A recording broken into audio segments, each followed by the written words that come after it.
Olá, meu nome é Denis e eu sou pastor auxiliar da Igreja Presbiteriana de Osasco e esta é a sua Terça Teológica. Agora as nossas terças teológicas elas estão em formato de vídeo, para que seja mais fácil para você compartilhar, para você curtir esse vídeo e abençoar outras pessoas com este conhecimento que nós estamos compartilhando. E a nossa tentativa também é ser um pouco mais dinâmico, um pouco mais resumido também na abordagem dos assuntos. Então, espero que você curta, que você goste e então compartilhe este conteúdo com as pessoas. Então, se você não é inscrito no nosso canal ainda, se inscreve. É fácil, é só você acessar aqui no nosso canal no YouTube, se inscrever, ativar o sininho para que você possa então receber as notificações de todos os conteúdos que nós divulgamos aqui na página da igreja. Temos pregações, temos estudos, transmissões ao vivo dos nossos cultos, tudo para você poder abençoar as pessoas e também ser edificado. A nossa terça teológica de hoje, nós vamos tratar a respeito de uma das características de Deus. Nós vamos falar hoje sobre a unicidade de Deus. Nas últimas lives em que nós estávamos falando a respeito dos atributos de Deus, nós compartilhamos um pouco da eternidade, compartilhamos um pouco da onipresença de Deus, e hoje nós queremos destacar um pouco dessa característica do nosso Deus, que é a unicidade.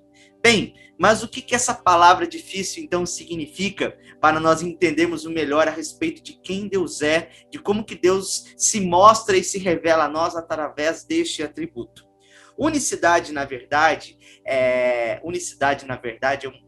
uma repetição, uma rima aqui, ela significa, ela nos ensina o quê? Que existe apenas um ser divino e todos os outros seres existem somente dele, por ele e para ele. Aqui destaca, de fato, que Deus ele é único e exclusivo em toda a terra, em todo o universo, em todas as gerações, em todos os tempos e em todas as épocas. O nosso Deus é um, somente ele é Deus.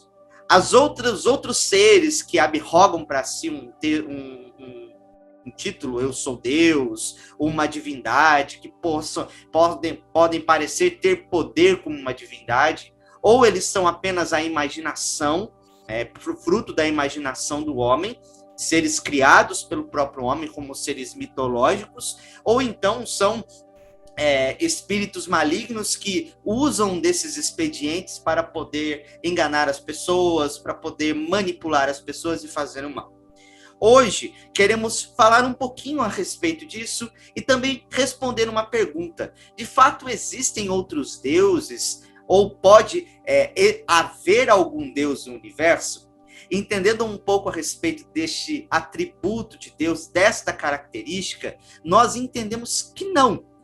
Apenas existe um Deus, que sim, no sentido de que existe Deus, ele é o ser que se revela, que criou todas as coisas, o ser pessoal a quem nós conhecemos e adoramos, e não no sentido de que existem outros deuses. Ainda que a história humana esteja repleta de povos, vamos dizer assim, de muitos deuses que foram aí criados feitos a partir da imaginação, da cultura, da forma como as pessoas percebem o mundo ao seu redor, especialmente nos dias antigos e também nos dias de hoje.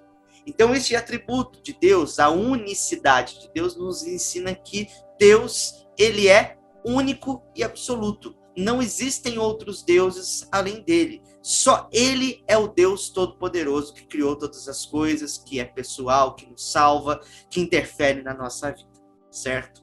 Na Bíblia, nós vamos ver vários versículos que enfatizam essa característica de Deus, que apresentam Deus do início ao fim, desde Gênesis e Apocalipse, como um único que existe, como o único que deve ser adorado, como o único que deve ser buscado pelo seu povo e por todas as pessoas. Nós vamos ver que a Bíblia trata de Deus como o criador do mundo, como o próprio livro de Gênesis vai nos dizer, como a Bíblia vai nos dizer que ele é o dono e juiz de toda a terra, que ele é o único Senhor, que ele não tolera outro Deus diante de si, que não há outro além dele, que os deuses dos gentios, dos povos mesopotâmios, que não era Israel, por exemplo, né, são gentios, são ídolos, não deuses. A Bíblia vai nos dizer a respeito disso, que são deuses mortos, mentira ou fraude, deuses inúteis até, fazendo um contraponto da palavra Elohim com Elohim, se eu não me engano, se eu posso estar equivocado, mas que trata a respeito disso, de que Deus ele é único, que os outros deuses, os outros seres que se dizem deuses, ou são mentira, ou são apenas ilusões criadas pelos homens, ou então são espíritos malignos ali se passando por essas entidades, por essas divindades, para poder enganar as pessoas. E a Bíblia nos ensina que quando esses poderes verdadeiros são adorados, por exemplo, são considerados demoníacos, não como deuses de fato. Poderes das trevas que se manifestam de alguma forma para poder, com formato de aparência boa, de luz, para poder enganar as pessoas. Então, essa doutrina, esse atributo, destaca a singularidade de Deus. Ele é singular, ele é único em toda a sua existência. Não existe um outro ser que seja semelhante a ele. Nós, seres humanos, derivamos dele. Todos os outros seres que existem derivam, a sua existência derivam dele, do seu poder criador, de quem ele é, de fato. Então, não existem outros deuses. Há apenas um Deus, que é o Criador de tudo, que é o Senhor de todas as coisas. E nós vemos mais ainda dessa singularidade quando a Bíblia nos apresenta Jesus Cristo, quando ele se destaca como aquele que é o caminho, a verdade e a vida, quando ele vai usando frases do próprio Antigo Testamento para dizer que ele é o Deus verdadeiro a quem deve ser adorado. Certo?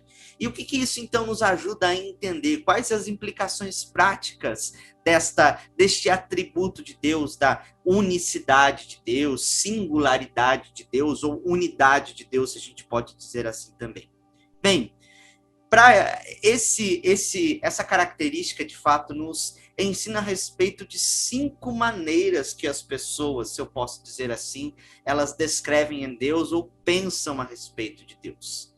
Ela vai contradizer, ela vai se contrapor contra essas 5 maneiras que eu quero listar aqui para vocês, que é o ateísmo, que é o politeísmo, que é o panteísmo, que é o panenteísmo, uma outra palavra aí, talvez que você ainda não tenha ouvido, e o teísmo finito, certo? Então vamos para algumas definições para a gente poder compreender direitinho tudo isso que nós estamos falando. Ateísmo, certo? Quando nós falamos de ateísmo, nós estamos tratando, de fato, de um pensamento que mostra que não há Deus, que não existe Deus algum sobre a face da Terra, ou um mundo sobrenatural, mas apenas um mundo físico. Ou seja, quando falamos de que uma pessoa é ateu, ou muitas vezes ela se mostra como agnóstica, no sentido de que se existe Deus, ele não está nem aí para nada, que ele é um ser que a gente não pode conhecer, que é impessoal, que não tem contato com as coisas criadas. O ateísmo é algo bem presente nos nossos dias, ele se manifesta aí manifestou na história através de um humanismo secular, certo? E também através daquilo que é muito conhecido como materialismo dialético, ou então marxismo, comunismo, né? Eu sei que não são as mesmas coisas aqui, tem algumas nuances, algumas coisas bem que podem ser diferenciadas, mas se manifestam através dessas visões, entendendo que o universo é tudo que existe, que a matéria é tudo que existe, ou seja, não existe um ser sobrenatural, todo-poderoso, pessoal, que se relaciona com essa matéria. Nós estamos ali, somos apenas uma consequência de uma evolução, nós somos aí derivados de outros seres, ancestrais, por exemplo, né, semelhantes ali, o mesmo ancestral que deu origem aos macacos.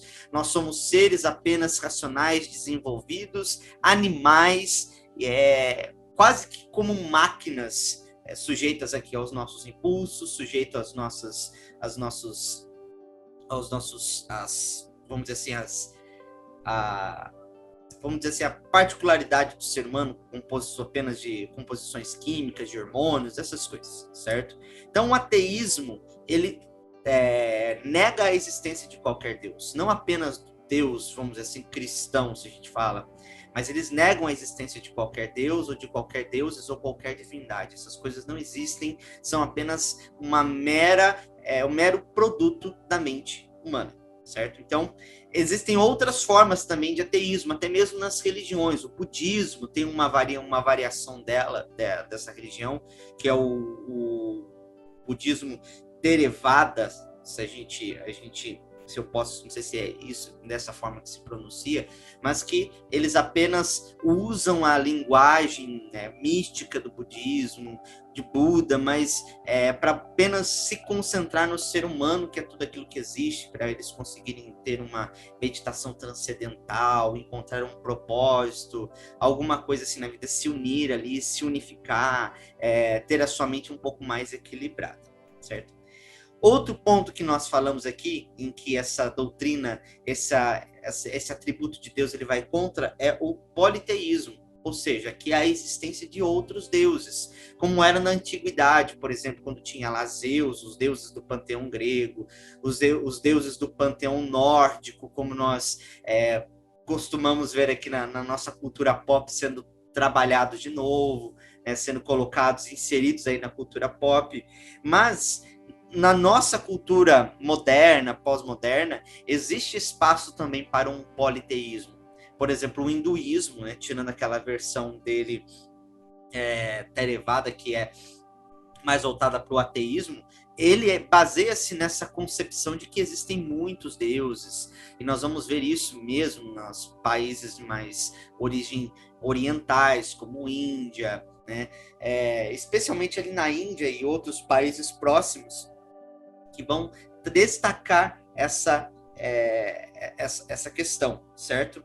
Outras tribos também, outras regiões do mundo, por exemplo, como nos Estados Unidos da América, aqui no Brasil, nós vemos os indígenas, adeptos aí ao animismo, que é também essa ideia de que existem muitos espíritos que controlam as forças da natureza, muitos espíritos ali, bons e maus, que estão fazendo com que as coisas aconteçam desta forma, para ser um pouco mais preciso, então, o politeísmo é isso, que crê na existência de muitos espíritos e muitos deuses, certo? Aí nós temos outra também, outra versão, outra maneira que as pessoas enxergam Deus, que é aquilo que nós chamamos de panteísmo, que trata aqui da ideia específica de que existe, que todas as coisas, certo? Elas são uma e todas as coisas são Deus. Ou seja, tudo faz parte de um mesmo ser, de uma mesma divindade, tudo isso é Deus. Então nós vemos essa religião, por exemplo, esse pensamento, de certa forma, essa cosmovisão, se a gente pode dizer assim, é impregnada em várias áreas. Isso desde a filosofia antiga, vamos dizer assim, tempos da filosofia como o estoicismo, depois o espinosismo, que era a ideia de que Deus, ele era de fato, estava unificado, unido ao universo, que todas as coisas compunham ali o corpo de Deus, uma forma, Deus de uma forma, se a gente pode dizer assim. E nós vemos isso até mesmo nas religiões politeístas, como o hinduísmo, como o taoísmo na China, se a gente pode dizer assim, comuns aí a China, o Japão, a Coreia, a esses povos também. No movimento da Nova Era, que é um movimento que procura pensar que é um movimento mais ocidental, que procura pensar essas religiões orientais, características delas e trazer para o nosso dia, para mostrar que o homem é Deus, de que o homem ele faz parte de todo esse ser, vamos dizer, desse universo que de alguma forma está fragmentado e que precisa se reunir, se unificar de novo nessa busca pela unificação, ou seja, do ser humano, nós vemos essa visão do panteísmo muito nessas religiões de Nova Era, especialmente aqui nos dias no Ocidente, e também algo que o Joel Bick, no seu livro, chama aqui de ecoespiritualidade, que pensa assim que a natureza é divina, que ela é a nossa mãe, que alternativamente o cosmo físico é tudo que existe, mas digno da nossa devoção, entendeu? Tipo a natureza, a mãe natureza, porque tudo ela é caracterizada, louvada, ou então tida como esse ser divino, se a gente pode dizer assim, que abrange todas as coisas. E isso de fato está por trás de muitas vezes aí dos discursos ecológicos, por que a gente deve procurar zelar pela terra, proteger os nossos biomas e ecossistemas. Não porque eles são algo criados por Deus e dignos ali de ser tratados com integridade à luz das escrituras, mas porque eles de fato são Deus, a nós pertencemos a isso e tudo formam essa divindade que deve ser adorada, certo? Depois, temos também um outro que é o panenteísmo, que deriva do panteísmo. É uma pequena diferença de uma visão para outra, certo? Esse panenteísmo é a ideia de que todas as coisas são como o corpo de Deus, a matéria. É como faz aquela analogia do corpo e da alma, certo? Eu tenho meu corpo e tenho a alma, né? Vamos dizer assim, que dá, vamos dizer assim, que é responsável pela minha vontade, pela minha personalidade, pelo meu raciocínio lógico, podemos dizer assim. Esse panenteísmo entende que todas as coisas materiais, o ecossistema, eles são corpo de Deus e Deus é a alma que compõe este corpo, se a gente pode dizer assim de uma forma mais simplificada.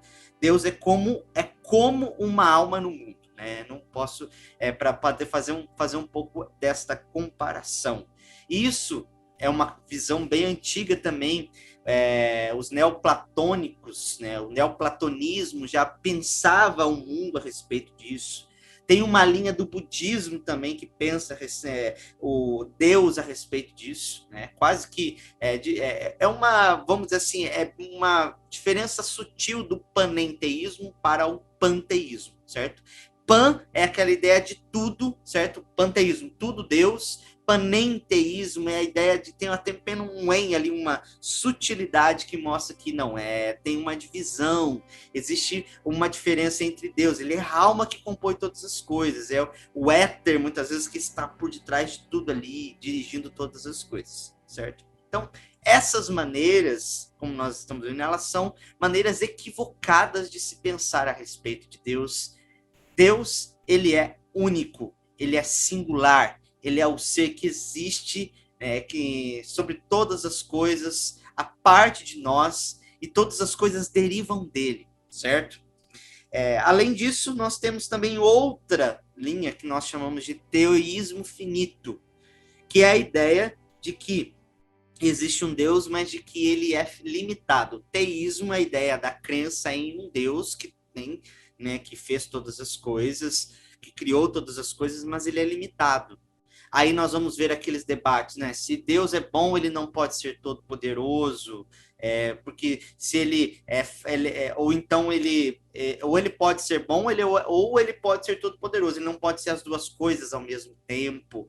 Podemos essas linhas, né, que são erradas tratam Deus, né? Ou então tratam Deus com uma forma de simpatia popular, eu confio em Deus, faço dele de escudo, ele está sempre presente aqui para mim, mas não pede que eu seja o seu adorador, não requer obediência de mim, ele apenas me deixa livre para viver do jeito que eu quero, está aqui quando eu preciso para resolver alguns problemas da minha vida, né?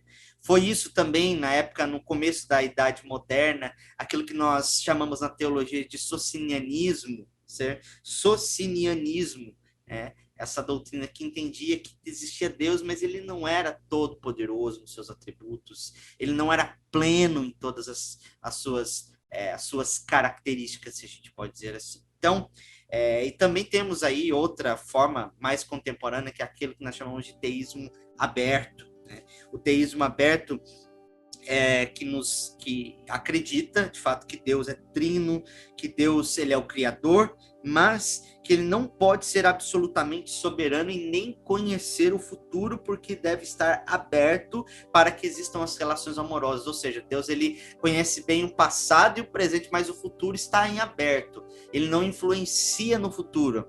Ele pode até saber, certo, das atitudes que os homens vão tomar ao longo de sua vida, mas ele não influencia, ele não decreta.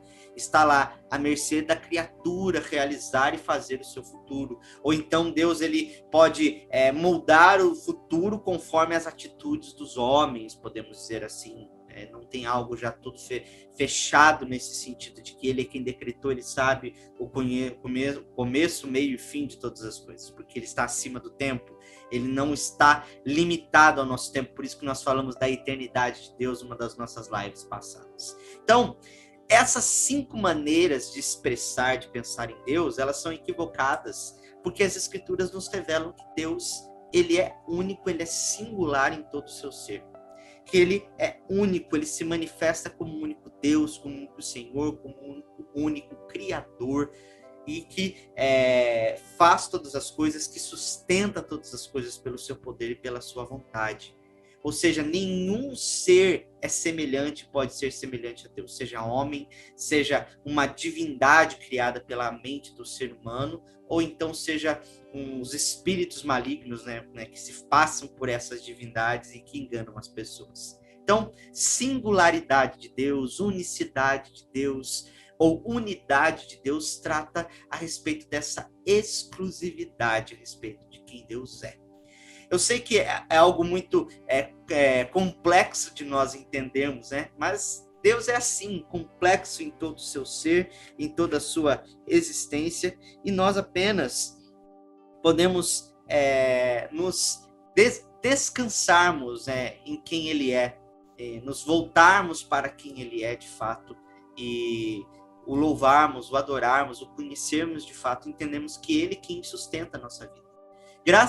Graças a Ele, podemos dizer assim, que nós não estamos sujeitos a essas maneiras limitadas de conhecer a Deus.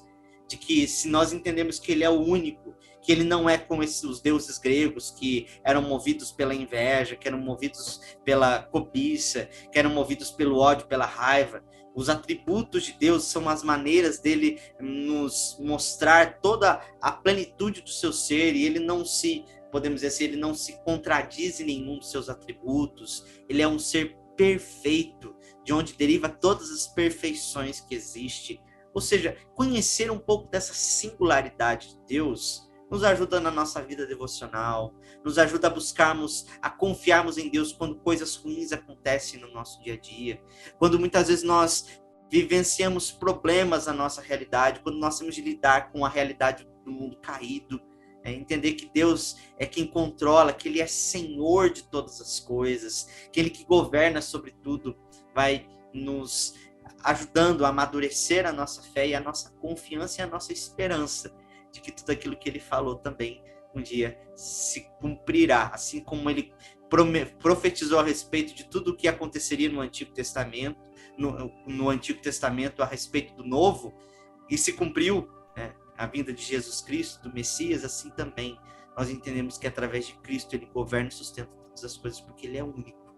Ele é o único ser pessoal que se relaciona conosco. Então, essa é a singularidade de Deus. Bem, é claro que existem muito mais coisas para poder ser falada e conversada a esse respeito, porém, nós vamos ter mais oportunidades nos nossos próximos vídeos. Comenta aqui, deixa nos nossos comentários o que você achou deste novo formato, deste vídeo que nós gravamos a respeito da singularidade de Deus. E se você quiser também, deixa aqui a sua pergunta e não se esqueça de nos seguir nas nossas redes sociais, no nosso Instagram, no nosso Facebook, certo? E também ativar o sininho aqui para receber as notificações do nosso canal no YouTube. Então, eu espero vocês na próxima Terça Teológica para continuarmos estudando, falando a respeito de Deus, e vamos falar de outro atributo que é a simplicidade de Deus. Até mais!